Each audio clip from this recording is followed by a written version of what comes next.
Muito bom dia a todos, sejam todos bem-vindos. É uma alegria mais uma vez estar aqui, refletir sobre o Evangelho. Hoje nós vamos falar sobre o capítulo 10, como foi falado, como foi lida a página, a passagem evangélica. Nosso objetivo aqui é sempre trazer o Evangelho para junto de nós, para o nosso dia a dia, para o nosso cotidiano, para a nossa prática, para o nosso íntimo. E essa passagem, ela nos faz refletir sobre as nossas ações diárias. Então, naquele tempo, os escribas e fariseus levaram aquela mulher à presença de Jesus. E aí, nesse tempo, os escribas e os fariseus eram aqueles que eram os responsáveis, Aqueles doutores da lei que conheciam as leis e tinham a incumbência de encaminhar as almas a Deus. Mas foram muito criticados por Jesus justamente por conta de adotarem a forma, ao invés de buscarem a reforma íntima. E aí eu vou trazer uma música que fala daqueles que dizem, mas não fazem.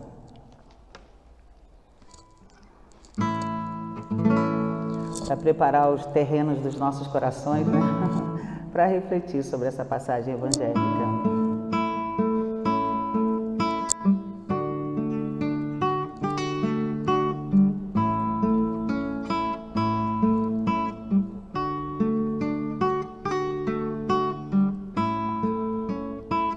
Senhor, em seu nome, Senhor, em seu nome, eu falava às pessoas, jogava as sementes, plantava e colhia paz. Mas sentia falta de algo mais. Eu fazia quase tudo e hoje tudo é quase nada frente à obra e seu Criador. Sinto não sabermos dar valor, faltava-me mudar e tentar me encontrar e tentar me conhecer, Senhor, ser mais um em seu rebanho a caminhar. Não me cabe só falar, também me cabe agir e me tornar um instrumento seu a melhorar. Senhor, em seu nome, Senhor, em seu nome, eu fazia muitos planos, mas os anos seguem em frente e nos fazem ver quem somos. Cometemos 1000 enganos. Eu queria ser o leme, mas agia como âncora, retardando meu caminho. Sou meu próprio espinho, faltava-me mudar e tentar me encontrar e tentar me conhecer, Senhor, ser mais um em seu rebanho a caminhar. Não me cabe só falar, também cabe agir e me tornar um instrumento seu a melhorar. Senhor, em teu nome, Senhor, em seu nome, Senhor, em teu nome, Senhor.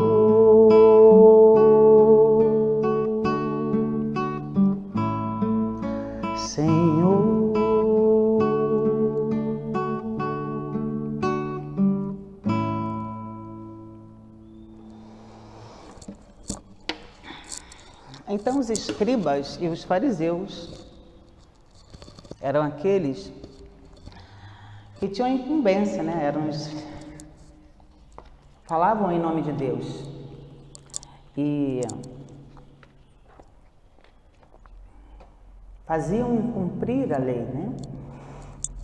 Então, levaram a mulher à frente de Jesus. A gente vai voltar lá naquele tempo, para que Jesus desse a sua opinião a respeito, para o tentarem e para terem do que acusá-lo. Por que para o tentarem? Na verdade, eles não queriam fazer justiça. Eles queriam ter um motivo para acusar Jesus. Porque na lei de Moisés, que estava lá na Torá, o adultério era punido com a morte por apedrejamento. Então, está escrito dessa forma, Deuteronômio 22. Se um homem for surpreendido deitado com a mulher de outro, os dois terão que morrer. O homem e a mulher, mas só levaram a mulher. Então, na verdade, eles não queriam fazer justiça, eles queriam ter um motivo para acusarem Jesus e levarem a efeito aquilo que foi feito mais tarde. E Jesus silenciou. Abaixou-se, começou a escrever no chão. E como eles insistissem naquela questão, ele disse: aquele dentre vós que estiver sem pecado, atire a primeira pedra.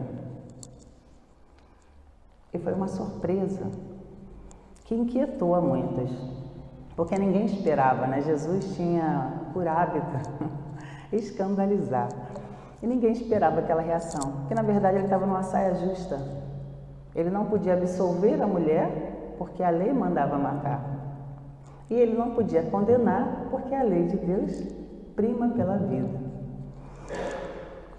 E quando ele disse isso, aquele alvoroço, aquelas acusações, os mais exaltados começaram a se calar, começaram a silenciar, começaram a olhar para dentro de si mesmo, olhando para a sua própria condição. Então Jesus fez naquele momento um convite à introspecção, né?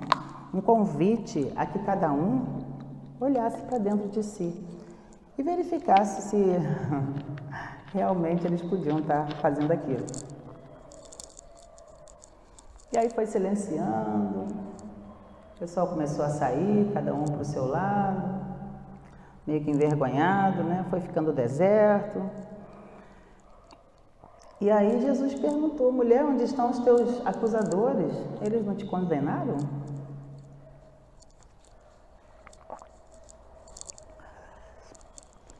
Também eu não te condeno. Vai e não peques mais. Humberto de Campos, Espírito Humberto de Campos, lá no livro Boa Nova, Psicografia de Chico Xavier, ele diz que nesse momento, que lá no Evangelho está escrito que ficou Jesus e a mulher. Só que Humberto de Campos diz que ficou Jesus, a mulher, mas os apóstolos, porque afinal de contas, os apóstolos caminhavam com Jesus todo o tempo. né? Eles amanheciam, tomavam o seu café, caminhavam, peregrinavam, então eles estavam ali juntos. E aí eles começaram a interrogar Jesus: por que não condenara a mulher? Porque ela estava contra a lei, né? Ela deveria, pela lei, ela deveria ser condenada. E eles queriam fazer cumprir a lei, porque achavam que era justo. E Jesus perguntou a eles se eles conheciam aquela mulher, se eles conheciam a vida dela, os motivos que a levaram a chegar àquele lugar, as vicissitudes pelas quais ela tinha passado, os sofrimentos, as dores, as necessidades, né, as tentações pelas quais ela tinha passado. E ele disse, Jesus dizendo para os seus discípulos, que não era justo agravar aquele sofrimento. E João, que foi quem descreveu essa passagem no Evangelho, ele insistiu, mas era da lei, a condenação era da lei. Que lá não estava escrito que os homens pagarão ceitil por ceitil? E aí Jesus responde: mas quem na terra, né, é irrepreensível, não errou? Há tantos aí que pecam e que fazem. Ele estava se referindo aos sacerdotes e fariseus, né, que falavam uma coisa e faziam outra. Tantos aí que estão se corrompendo, estão fazendo o que é errado, e eu não vejo ninguém acusando, querendo condenar à morte. São os túmulos caiados, né? Aqueles que por fora, bela viola, mas por dentro. Aqueles que se diziam enviados de Deus, mas que na verdade não faziam absolutamente nada do que diziam. E Deus, na sua infinita bondade, Ele aguarda o arrependimento e o retorno do filho pródigo, né? Aquele que se desviou do caminho, que retorne. Ele não está aqui, ele não, como nós, né? Ele não está ali querendo o castigo, a condenação, a punição. E tormento maior, ela já vivia, aquela mulher ali já vivia, porque ela estava ali à beira da morte. Ela foi salva pela atitude de Jesus.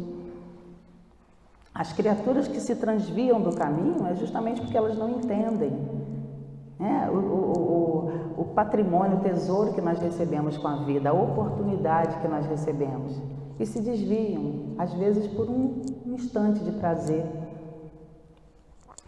E aí, atire a primeira pedra, aquele que estiver sem pecado. Querendo dizer com isso que a indulgência é um dever. O que é indulgência? Indulgência é essa predisposição ao perdão. Por que predisposição?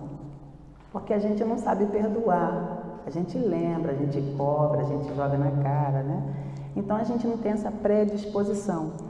A gente só consegue ter essa predisposição quando a gente olha pra gente.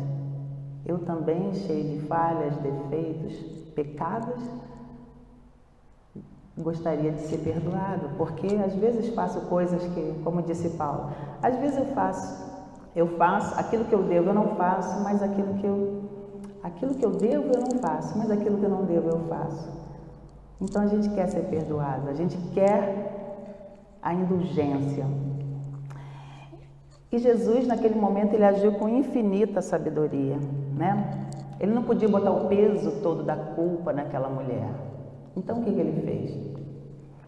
Ele fez um convite a que aqueles que ali estivessem olhassem para dentro de si e vissem se eles tinham condição de estar apontando o dedo e estar julgando.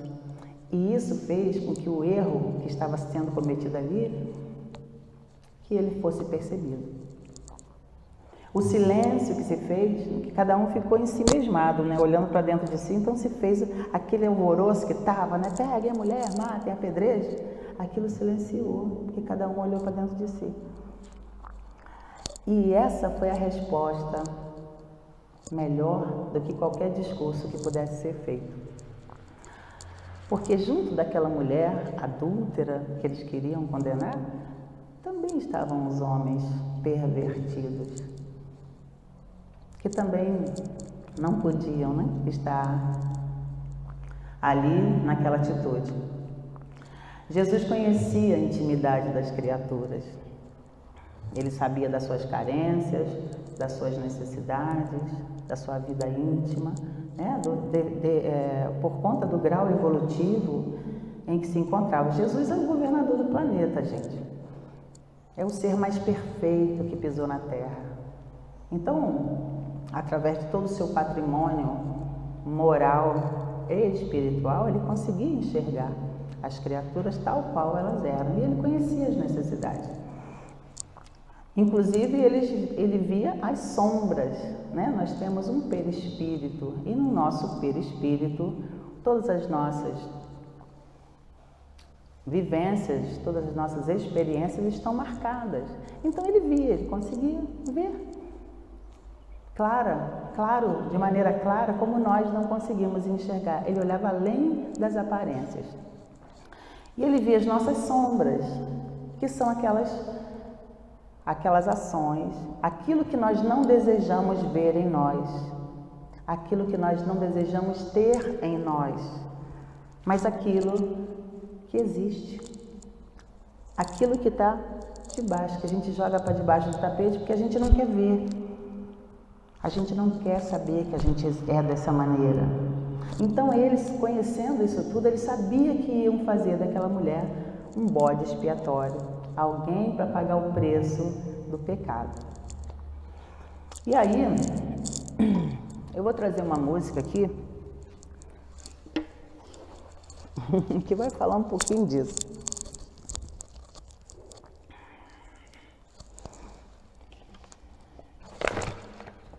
Ai, Senhor. Isso acontece, gente.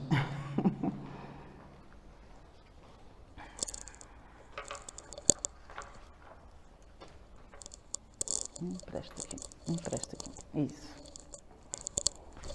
Senão não consigo tocar. Eita, nós. Me ajuda aqui, por favor. Obrigada. Esse tira e põe não dá certo. Tá bom, obrigada. Obrigado, meu amor. Obrigada.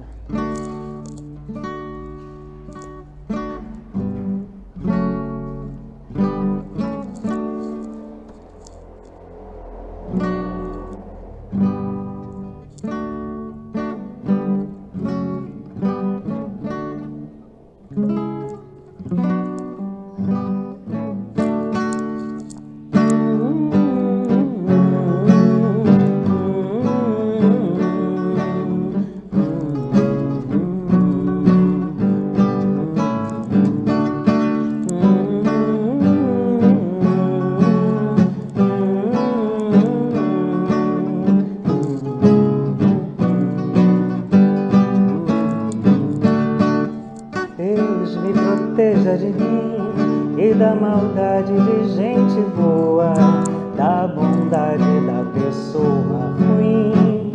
Deus me governe, guarde, ilumine, zele assim. Deus me proteja de mim e da maldade de gente boa, da bondade da pessoa ruim. Deus me governe, guarde, ilumine, zele assim.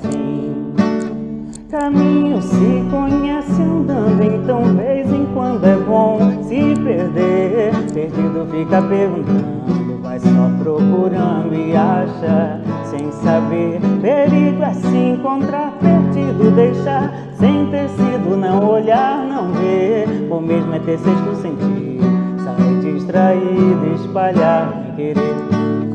Deus me proteja de mim e da maldade de gente boa, da bondade da pessoa ruim.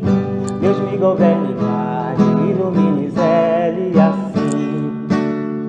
Deus me proteja de mim e da maldade de gente boa, da bondade da pessoa ruim. Deus me governe, guarde, ilumine, zele assim.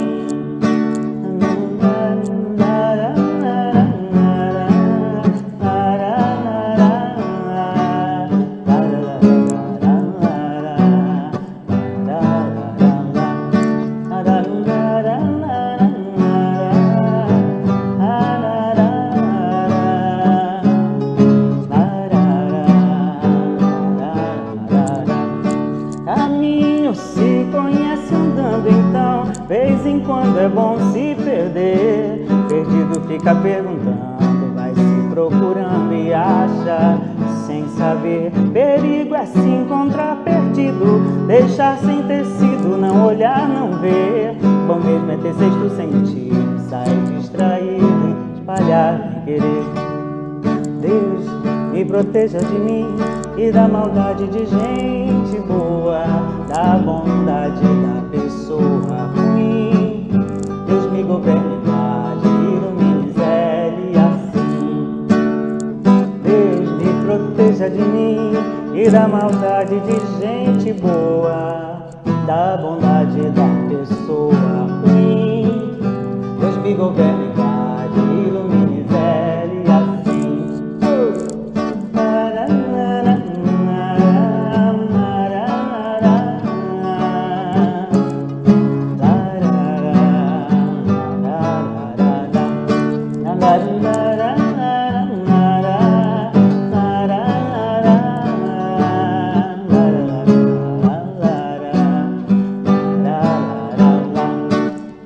Deus me proteja de mim e da maldade de gente boa e da bondade da pessoa ruim. Mas como é que é isso? Deus vai me proteger de mim mesmo, né?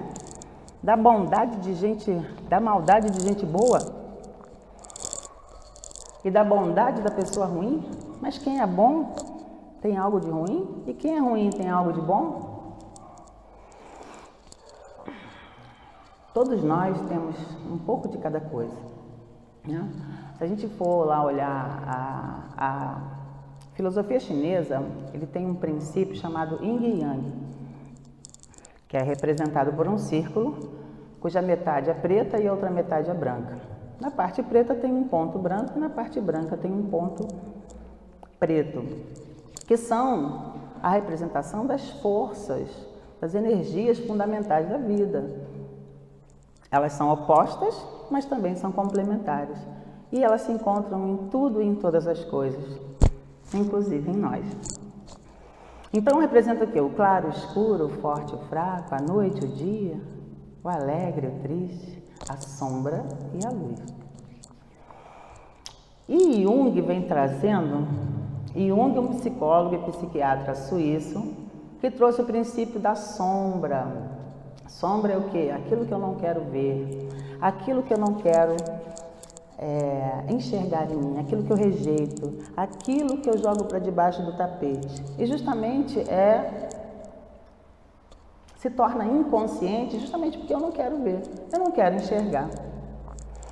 E por isso Jesus sabia que todos ali fariam daquela mulher um bode expiatório, porque ela representava aquilo que a sociedade condenava e que ninguém queria ver, inclusive aqueles que estavam ali tentando apedrejá-la. Hipócritas, vês o cisco no olho do teu irmão, mas não vê a trave no teu próprio olho. Não é assim? Não foi assim que Jesus falou? Por quê? Eles estavam ali, na verdade, isso é um mecanismo psicológico, a gente não se dá conta, isso é inconsciente. A gente projeta no outro aquilo que a gente não quer ver em nós. Todas as vezes que eu aponto para o outro, que eu me incomodo com aquilo que o outro faz, é porque aquilo existe em mim, a minha porção, a porção sombra em mim. Isso é inconsciente, a gente age assim, sem se dar conta. Aquilo que eu não aceito, aquilo que eu não quero ver, a gente tem uma dificuldade tremenda em enxergar aquilo que é mal em nós, mas o que é bom no outro também. Né? Aquilo que nos diminui, que nos rebaixa, aquilo que vai nos condenar, né, pela nossa consciência e pela sociedade, a gente não enxerga. Então isso é uma projeção. Eu falo que Deus é sábio, maravilhoso, é um pedagogo, né? Porque Ele faz isso conosco. Quando a gente olha no espelho, a gente vê a nossa imagem, não é isso? Em geral, quando a gente olha o cabelo, olha a sobrancelha, não tá bom, uma ruguinha aqui, a gente sempre vai ver o quê? O nosso reflexo. E às vezes a gente gosta do que a gente vê, às vezes a gente não gosta. Então, o que ele faz? Como a gente tem essa questão da sombra em nós, né? Aquilo que a gente não quer enxergar, que precisa aprender, mas não quer enxergar, ele coloca espelhos por toda parte, para que a gente possa se enxergar. O espelho são os nossos próximos, mais próximos, aqueles que estão no nosso convívio, nos mostrando aquilo que a gente não quer ver. Porque aquilo que incomoda muito, a gente tem que ter atenção. Por que incomoda? Se o meu vizinho que está vendo a mesma coisa não se incomoda, enxerga, mas não se incomoda como eu me incomodo. Então, quando eu olho para o outro e aponto para o outro, eu me incomodo com o outro, eu tenho que olhar para mim. Aquilo está para me ensinar, é o instrumento de que Deus se serve para o meu aprendizado. Eu estou enxergando aquilo que eu preciso enxergar, que eu preciso modificar. Então, apedrejar aquela mulher era para aqueles homens aliviar a própria culpa. Era como se livrar de um pecado, daquilo que era desprezível e repugnante em cada um deles ali. Quem de vós não tem pecado? Foi um convite à introspecção, a uma viagem interior. Então, todas as vezes que eu olhar para alguém e quiser apedrejar, quiser condenar, me incomodar, viaje para dentro de si mesmo. Há algo ali a ser aprendido e ser modificado. A gente tenta sempre encobrir os nossos pontos fracos, né? É natural isso, gente. Isso é nosso, as nossas vulnerabilidades, né? Aquilo que a gente não aceita na gente. O que é isso? São os nossos lados opostos. Ninguém é só bom e ninguém é só ruim. Aliás, Jesus já falava que bom é meu Pai que está no céu. Se nem Jesus era bom, quiçá nós. Então, nós temos esses dois lados, porque a nossa são os opostos que se complementam. Pensa numa noite escura e pensa no dia amanhecendo. Ele não amanhece de pronto, assim como não anoitece de pronto. Isso é uma transição, há um tempo e um processo para que isso aconteça. Da mesma forma, uma água turva, se eu quero que ela clareie, ela não vai, eu vou colocar a água ali, limpa, mas ela não vai se limpar de uma vez. Existe um tempo para que aquilo aconteça. E conosco é a mesma coisa.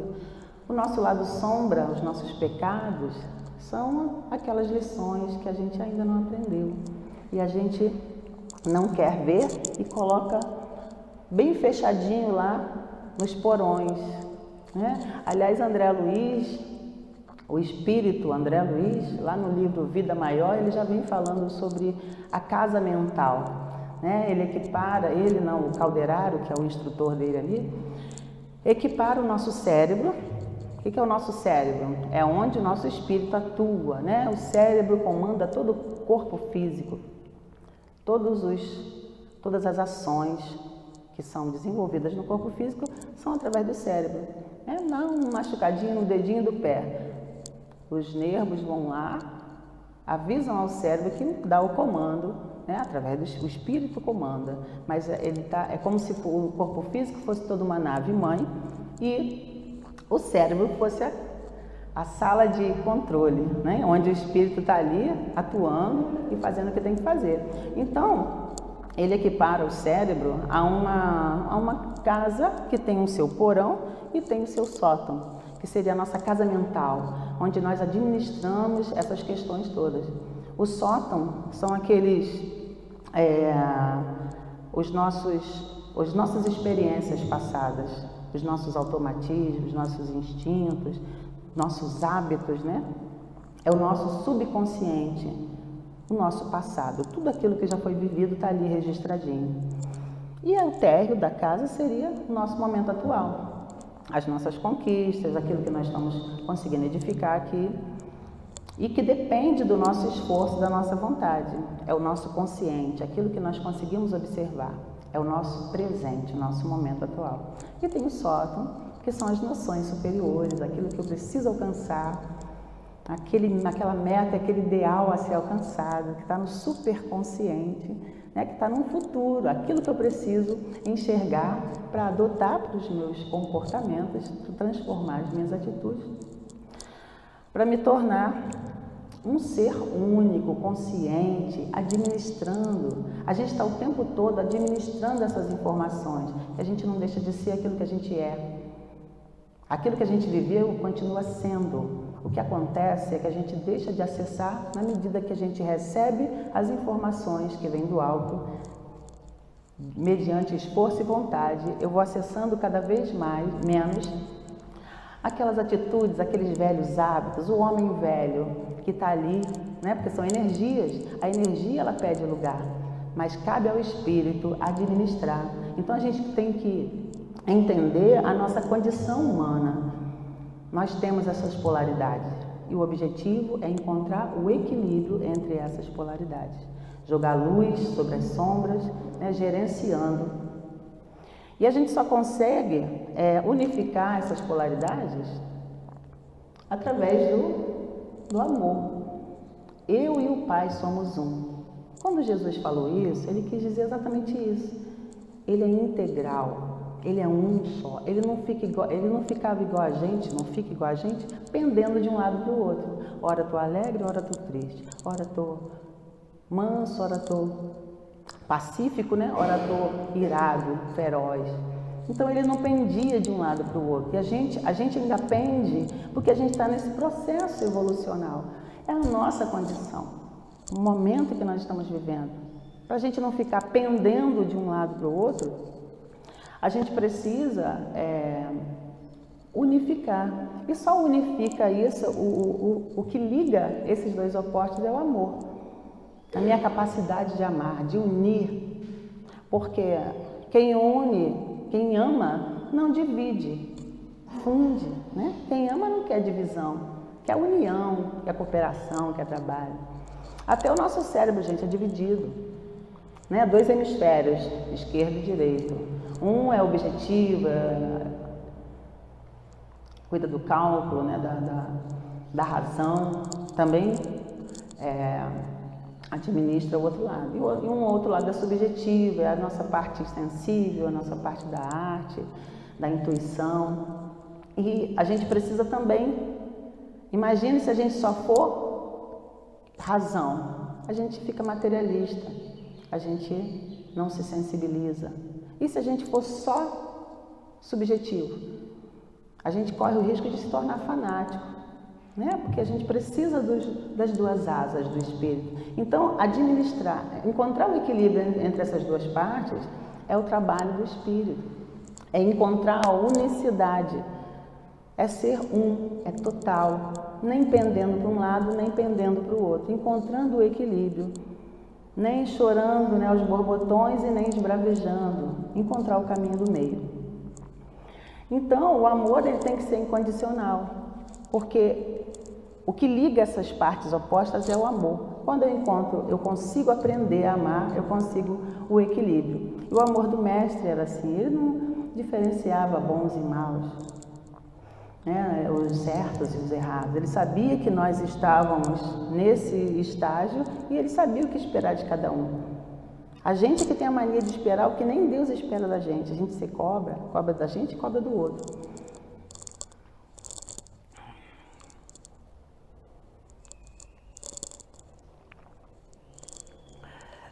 E Jesus não ficava, né, cobrando, né, não distribuía o amor dele era para todos. Ele não distribuía o amor de acordo com o merecimento de cada um. Porque ele sabia que a nossa trajetória é uma só e um dia nós chegaremos a esse lugar. Então ele convidou a todos para essa introspecção. Atire a primeira pedra, quem não tiver pecado. E como ninguém se atreveu a tal, ele disse para a mulher, vá e não peques mais. Ele deu uma nova oportunidade. E o texto de João, né, o evangelista que trouxe para o Evangelho, né, o Evangelho de João conta essa passagem até esse momento. Mas nós temos, né, o recurso da mediunidade, nós temos esses irmãos aí em espírito que vêm nos trazer novas elucidações, até porque deveria ser assim, senão, por que o uso da mediunidade, né? Se não fosse para o proveito e progresso da humanidade. Então, A passagem evangélica ela vai até aí, mas Amélia Rodrigues, Espírito Amélia Rodrigues, através da psicografia de Divaldo Franco, no livro Pelos Caminhos de Jesus, ela conta que naquela mesma noite, aquela mulher foi ter com Jesus.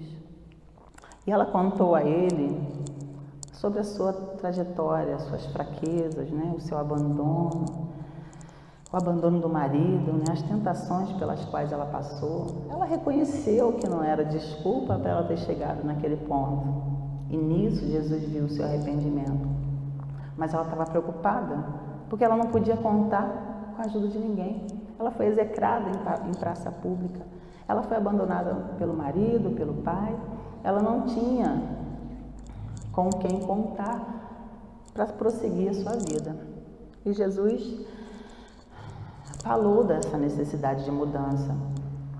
Ele disse para que ela saísse de Jerusalém para começar uma vida nova, onde ninguém a conhecesse, onde ninguém ficasse lembrando o tempo todo do erro, daquele erro do passado, do erro cometido, né? Há sempre um lugar no rebanho do amor para ovelhas que retornam e desejam avançar. Então ele abriu essa janela para que ela conseguisse prosseguir. E assim ela fez. Ela saiu de Jerusalém, foi viver na cidade de Tiro e 10 anos se passaram. Lá ela se instalou, ela tinha uma casa humilde onde ela recebia os enfermos, né, os abandonados, e ela cuidava das feridas, ela alimentava o corpo e o espírito, porque na verdade ela se tornou uma divulgadora da Boa Nova. Ela não só alimentava o corpo como o espírito, ela nunca se esqueceu das lições de Jesus, da Boa Nova que ele trazia. E ela alimentava, cuidava das feridas, alimentava e falava do Evangelho, falava de Jesus, falava da Boa Nova. Se tornou uma divulgadora e ali, através do trabalho, ela ia se redimindo das suas ações passadas, do seu passado indébito. Uma tarde, foi levada à sua presença um homem muito enfermo, praticamente desfalecido. Ela cuidou das feridas, alimentou e falou da Boa Nova, como era a sua praxe.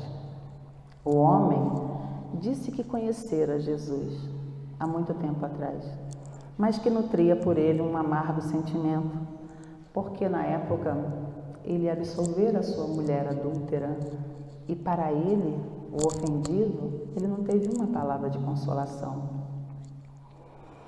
A mulher, nesse instante, reconheceu naquele homem o marido de outrora, mas sem se revelar, tomada pela emoção, ela disse para ele: Deus é amor e Jesus nunca está longe daqueles que o querem e buscam. Então o amor liberta. Ela que se sentia confrangida pelos erros do passado, passou ao trabalho edificante e foi se redimindo dos erros. Mas aquela mácula lá atrás, no passado, ainda pesava na sua consciência. E aquele momento foi o momento da redenção, o momento em que ela se reajustou com a lei e com aquele homem, porque ele a tinha procurado por longos anos, porque ele entendeu depois o equívoco que ele cometeu, porque ele a abandonou. Não era justificativa, mas ele tinha contribuído para aquele desfecho. Ninguém erra sozinho. Se alguém toma uma atitude infeliz, alguém contribuiu também. E num casamento, ninguém erra sozinho, né? Então ela chegou a esse ponto pelo abandono, pelas noitadas com os amigos e até em outras situações. Ele entendeu esse equívoco e a partir dali ele passou a procurar aquela esposa que sumiu de sua vista, nunca mais ele teve notícias, sem êxito, até que ficou doente.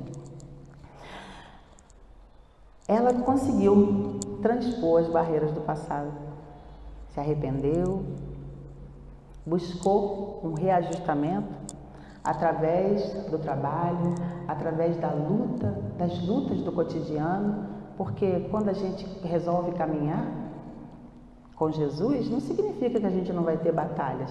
As lutas continuam, fazem parte da nossa programação. Mas a nossa coragem e a nossa perseverança, a nossa confiança na vida futura nos faz ir para diante. E o tempo também faz o seu papel. Então, o trabalho aliado ao Evangelho redime aquele que erra, estimula o arrependimento, estimula a renovação. Não adianta o arrependimento sem a reparação do mal. Então, o trabalho aliado ao Evangelho com o aprofundamento da doutrina espírita é o caminho da renovação íntima e moral. Então, a reflexão que a gente traz hoje aqui é quem somos nós nesses personagens. Nós somos os homens que queriam apedrejar a mulher, não enxergando os nossos próprios erros,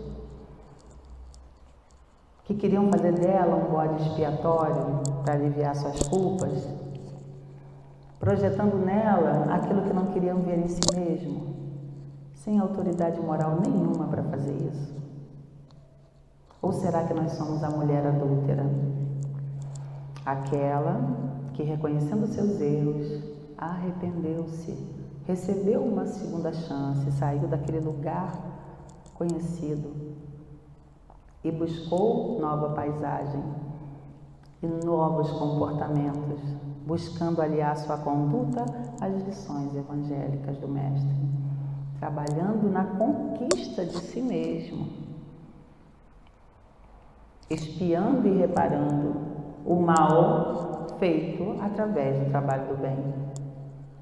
Ou será que nós somos Jesus, que soube olhar com olhos de ver, que conseguiu enxergar além das aparências? Pois a visão de Jesus não era míope como as nossas, né? A nossa visão é míope. A gente se arvora de juiz, mas a gente não tem condições de enxergar a realidade tal qual ela é. Porque a gente não consegue nem enxergar a nossa própria realidade. E ele conseguiu enxergar a dor e o sofrimento daquela mulher, mas também conseguiu enxergar o seu arrependimento. E como espíritos imortais que somos, rumo à perfeição, ainda todos nós sujeitos a erros, ele, Jesus, soube identificar a fraqueza, sim, daquela mulher, mas também conseguiu enxergar o seu potencial de mudança e transformação e perdoou, mas perdoou para que ela prosseguisse, como todos nós necessitamos de perdão. Todos os dias que nós abrimos os olhos ao mundo, nós fomos perdoados. Nós estamos aqui de olhinhos abertos, enxergando tudo, vivenciando esse momento, porque nós fomos perdoados. Todos os dias nós recebemos uma nova oportunidade, tal qual Jesus fez com a mulher, uma nova chance, todos os dias. E aí, quem somos nós, né? Qual desses personagens nós somos? A quantas anda a nossa indulgência, que é essa nossa predisposição para perdoar? A autoridade para censurar está na razão direta da autoridade moral. Será que aquilo que eu enxergo e que eu condeno no outro, eu também não faço? 70 vezes 7. Foi isso que Jesus respondeu a Pedro. Quantas vezes perdoar, Senhor? 70 vezes 7. Isso quer dizer infinitamente. Pois essa é a nossa predisposição à indulgência. É entender que todos nós estamos num processo de aprendizagem. Nós vamos errar sempre. De preferência, erros diferentes. Aprender com os próprios erros. Todos os dias é uma conquista, é um convite à conquista de nós mesmos, para o nosso autoconhecimento. E nos conhecendo, cada um aqui vai fazer o seu mergulho íntimo, vai tentar se enxergar quem desses personagens é. E nos conhecendo, nós temos razões de sobra para perdoar.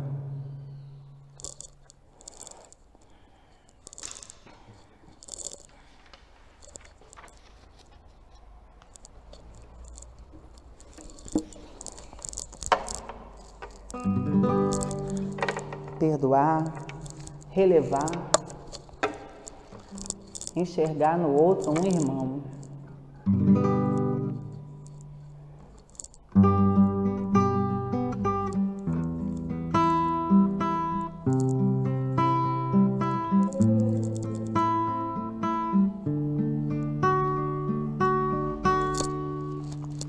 Perdoa.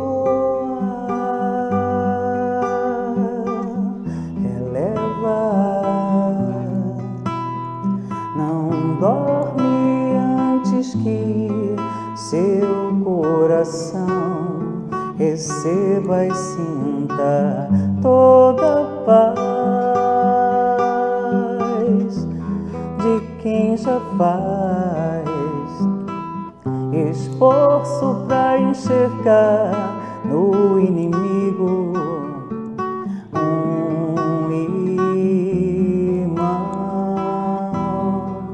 perdão, acalma, serena a alma, rejuvenesce, fortalece a boa vibração.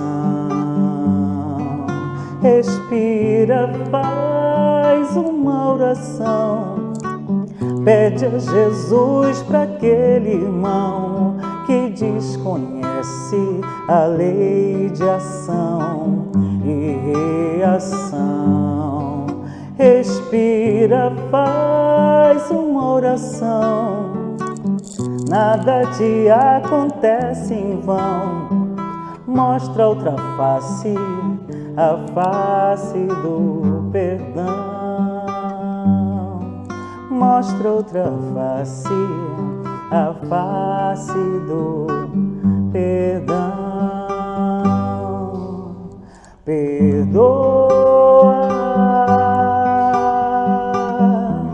releva,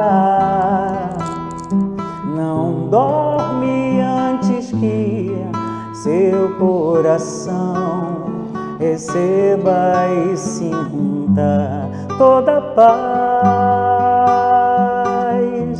de quem já faz esforço para enxergar no inimigo um irmão. Perdão, acalma, serena a alma, rejuvenesce, fortalece a boa vibração.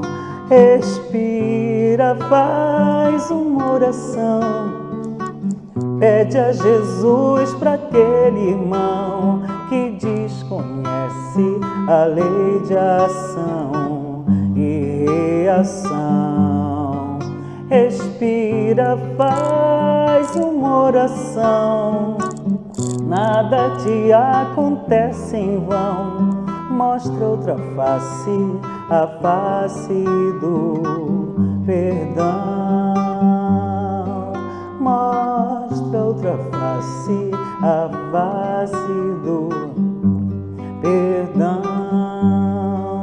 Mostra outra face, a face